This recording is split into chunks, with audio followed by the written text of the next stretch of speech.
जिनकी बुनियाद नहीं होगी। अच्छा सेठी साहब, एक और बड़ा मामला गजा का। हाँ, कहत साली बाकायदा तौर पर बयान की गई है और कहा गया है कि जो कहत है ये मैन मेड है, इंसान का क्रिएटेड है और इसे ख़त्म किया जा सकता है फौरी इक़दाम लेकर, क्योंकि पहला फेज़ नेतन्याहू बेंयामिन नेतन्याहू की जानिब से शुरू किया जा चुका है गजा में ऑपरेशन का। लेकिन ऐसे में जो जेरूसलम पोस्ट है और द टाइम्स ऑफ इसराइल है, जो इसराइल के नामवर अखबारात हैं, वो ये बता रहे हैं कि IDF की जानिब से ये बयान आया है कि हुकूमत की बका, इन शॉर्ट नेतन्याहू की बका, गजा पर हमले में मुनहसर है। इसके अलावा इसराइल के एक साबिक वज़ीर ख़ज़ाना है, उन्होंने ये इल्ज़ाम लगाया है कि हमास को असल में बेंयामिन नेतन्याहू ने नर्चर किया ओवर द ईयर्स। और बाइडेन इंतज़ामिया के एक ऑफिशियल ये कह रहे हैं कि जब जो हॉस्टेजेस थे उनकी रिहाई की बात होती थी तो इस एडमिनिस्ट्रेशन की जानिब से, नेतन्याहू की जानिब से बार बार उसको सबोटाज किया गया। ये आगे पीछे यके बाद दीगरे 3 खबरें ऐसी आई हैं जो बता रही हैं कि इन हाउस यानी घर के अंदर से बेंयामिन नेतन्याहू के खिलाफ बात शुरू हो गई है। इसका इशारा आप अपने एनालिसिस में पहले भी दे चुके हैं। सो किधर जा रही है बात अब इसके बाद? बिल्कुल जी, मैं इसके बारे में कह चुका हूं कि रेजिस्टेंस इंटरनेशनल तो आ रही है, मगर इंक्रीजिंगली आगे डोमेस्टिक से भी आएगी। और इसका इशारा पहले मैंने किया था कि 17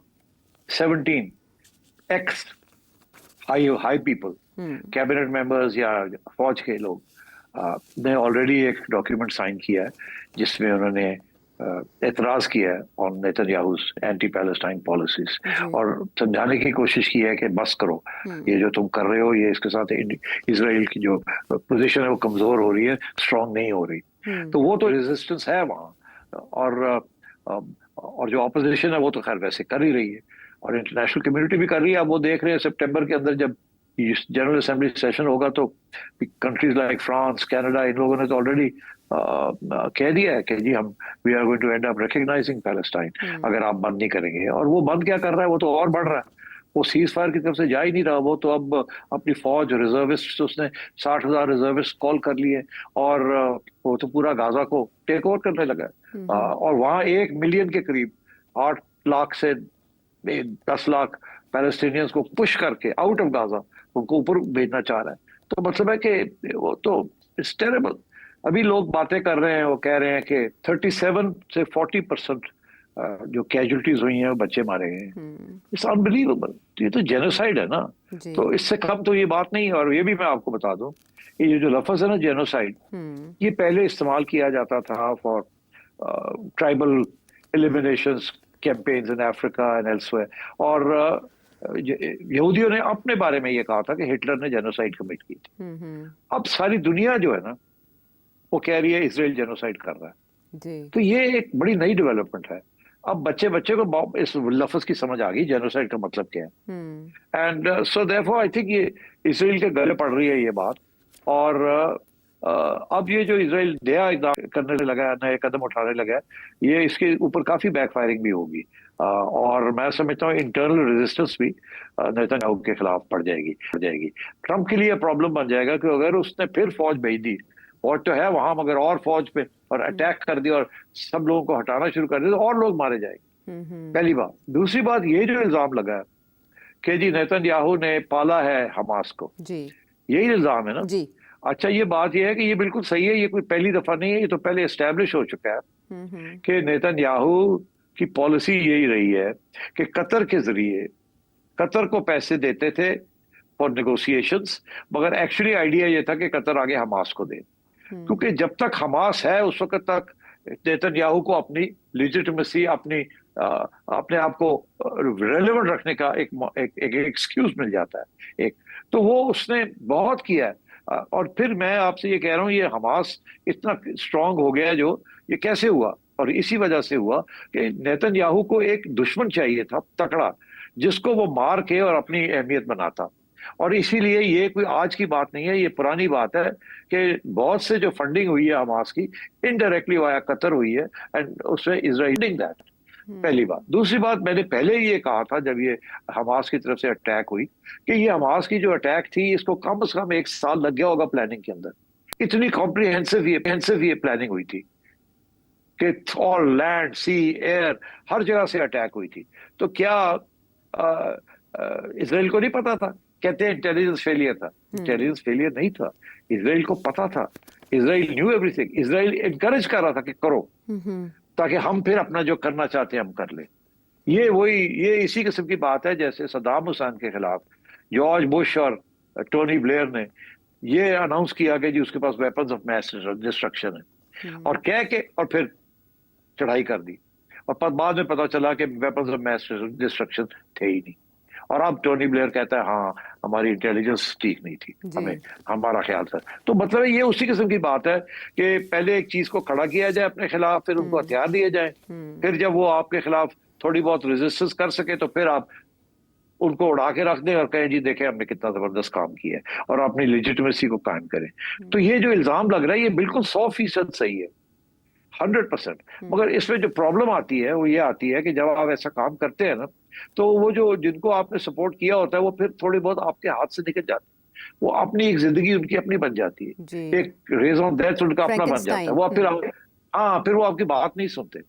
अब वो अभी भी वो कह रहा है कि मैंने खत्म करना है हमास को, हमास को हमने डिस्ट्रॉय नहीं किया, एरोड किया है, अभी भी बहुत सी टनल्स हैं जहां ये है वो है फलाना है निकला, अभी भी हमने और करना है। तो अब वो बिल्कुल चाहता है कि किसी तरीके से हमास को बिल्कुल ही खत्म कर दिया जाए, और ये मौका वो समझता फिर नहीं आएगा, क्योंकि अब ईरान जो है वो न्यूट्रलाइज हो गया है, सीरिया न्यूट्रलाइज हो गया है, हमास अकेला रह गया है, और पीछे से पाइपलाइंस खत्म हो गई हैं, एंड सो ही थिंक्स कि अब आखिरी स्टेज है, अब खत्म ही कर दिया जाए। और ये जो सारा प्लान है, ये जो बाकी जो अब आर्मी को अंदर भेजना और सीज कर लेना गजा को, this is aimed at eliminating Hamas. मगर लोगों का ये कहना है कि इतना आसान नहीं होगा, और ये एन मुमकिन है कि आईडीएफ जो फोर्स है उसके अंदर बगावत भी हो सकती है और डिसएग्रीमेंट भी हो सकती है, क्योंकि बहुत प्रेशर है सोल्जर्स के ऊपर भी कि आप कर क्या रहे हैं, जेनोसाइड कर रहे हैं, बच्चों को मार रहे हैं एंड सो ऑन। तो मेरा ख्याल है कि अब आप देखिएगा अगले 3-4 महीने के अंदर काफी सिग्निफिकेंट डेवलपमेंट्स होने जा रही हैं as far as Israel and Netanyahu is concern. 21 ममालिक यूरोपीय ममालिक उनकी जानिब से भी मजम्मत की गई है इवन सेटलमेंट प्लान की। देखना यह है कि आने वाले दिनों में ये ऑपरेशन जो गजा में जारी है वो क्या रुख इख्तियार करता है। किन अवामिल ने शेप अप किया आज की सूरत हाल को, ये आपने जाना। वापस आते हैं ब्रेक के बाद।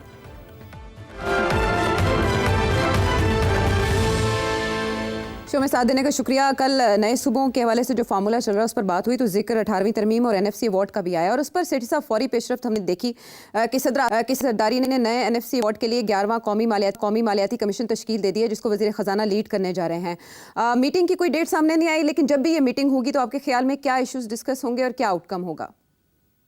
देखिए ये बड़ी इंपॉर्टेंट मीटिंग होगी, और इसमें क्या होगा वो तो सबको पता है कि इस वक्त एक प्रेशर है फ्रॉम द फेडरल गवर्नमेंट के एनएफसी अवार्ड को रिवाइज किया जाए, ताकि फेडरल गवर्नमेंट के पास ज़्यादा पैसे हों और प्रोविंसेस में कम जाएं, क्योंकि अब डिफेंस एक्सपेंडिचर बढ़ रहे हैं, डेट पेमेंट्स बढ़ रही हैं, और फेडरल गवर्नमेंट के पास पैसे नहीं है, और प्रोविंसेस जो अपने अपने पैसे इकट्ठे करें, टैक्स रेजीम्स अपनी ठीक करें एंड सो ऑन। तो बड़ा इंपॉर्टेंट है ये, और इसके ऊपर बहुत प्रेशर है कि इसको रिफॉर्म किया जाए। अब ये इंटरेस्टिंग है कि आसिफ जरदारी साहब ने जल्दी से साइन कर दिए। इसका ये मतलब है कि एजेंडा बड़ा क्लियर होगा कि इसको करना ही करना है। अब सवाल ये होगा कि कैसे करना है, क्या किस चीज को टिंकर करना है, किसी स्टेटिस्टिक को ऊपर करना है, किसी को कम करना है। जो स्टैंडर्ड जो बात होती है वही होती है कि जी इस वक्त पैसे जा रहे हैं on the basis of population, Punjab को 56% के करीब and so on and so fourth. क्योंकि मगर इसके ऊपर भी बहुत से फॉर्मूले आ रहे हैं कि आगे से पॉपुलेशन के अलावा भी और चीजों को भी सामने रखा जाए and so on and so fourth. मतलब जो लंबे लबाब है कि इसका मकसद यही है कि अब प्रोविंसेस को कम पैसे मिलेंगे और फेडरल गवर्नमेंट को ज्यादा मिलेंगे।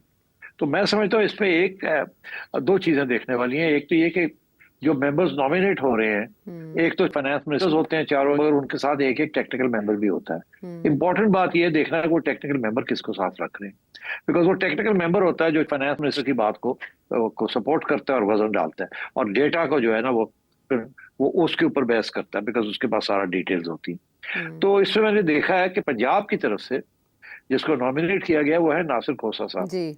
नासिर खोसा साहब was at one time chief secretary Punjab Shahbaz Sharif की हुकूमत में, मगर उसके बाद ये became executive director of World Bank, इनको वहाँ चले गए थे। तो he knows the issues very well, और वो उनकी यही कोशिश होगी जो उनकी ब्रीफ है उसको वो बड़े अच्छे तरीके से प्रेजेंट करेंगे, because he served in both province and in centre, so he knows कि इश्यूज क्या है और क्या नहीं है। एंड तो वो एक तो ये कि और उनकी बड़ी अच्छी रेपुटेशन है, बड़े सोबर किस्म का इंसान है एंड वेल रिगार्डेड। तो मगर I think he will play a positive role in trying to get this reform done. बाकी रह गए बाकी लोग जो आ रहे हैं, मैं नहीं कह सकता उनमें से, but I think finance minister Sindh will be very important. जो भी उसको कहा जाएगा बिलावल की तरफ से या आसिफ जरदारी साहब की तरफ से, वो वही करेगा। अच्छा, अब वो क्या होगा, that will reflect directly on people's party. और मेरा ख्याल है पीपल्स पार्टी को कह दिया होगा कि गड़बड़ नहीं करनी है आपने। क्यों? क्योंकि आपने देखा पानी के मसले के ऊपर पीपल्स पार्टी जो है वो रिजिड रहती है, हिलती नहीं है। अच्छा, तो अब ये अवार्ड के ऊपर भी, पैसे के ऊपर भी they are going to take a hard line. मगर इवेंचुअली मैं समझता हूँ कोई ना कोई अग्रीमेंट हो जाएगी। अच्छा, अब ये है कि वो क्या होगी। एक तो ये है कि जो उनको पैसे जाते हैं वो कम कर दिए जाए, जिसके ऊपर रेजिस्टेंस होगी। मगर जो चीज, एक नया फॉर्मूला भी हो सकता है वो ऐसे कि हाँ, आपके पास पैसे तो जाते हैं, मगर कुछ ऐसी चीजें हैं जो फेडरल गवर्नमेंट करती है जिसमें आपका हिस्सा होना चाहिए, आपको भी कंट्रीब्यूट करना चाहिए।